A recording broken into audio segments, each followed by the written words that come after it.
na ikaw lang ang kanyang hanap-hanapin at ipapadama niya sa iyo na ikaw lang ay sapat na at sa pamamagitan nito ay matutulungan ka.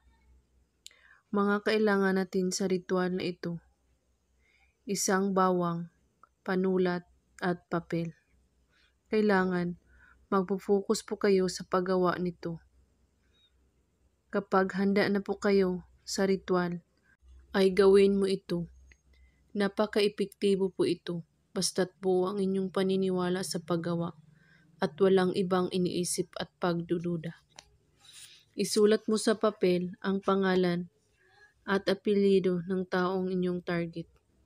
At sa baba, isulat mo ito: maging akin ka at hanap-hanapin mo ako.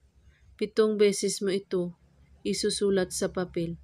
At pagkatapos, kunin mo ang bawang at ilagay mo ito sa gitna ng papel at tupiin ito hanggat mabalot ang bawang.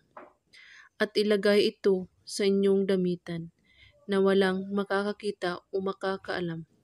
At bago mo ito ilagay sa inyong damitan, ay kakausapin mo na nanggaling sa iyong puso ang paghiling.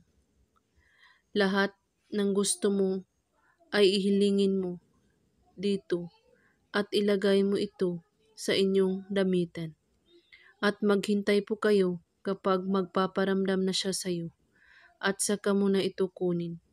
Gawin ito kahit anong oras at araw, basta tula po kayong pagdadalawang isip sa paggawa at matutulungan kayo sa pamamagitan nito. Napaka-epektibo po ito kapag sundin mo lang ang mga pamamaraan nito.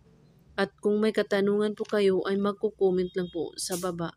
Maraming salamat sa panunood. May God bless us all.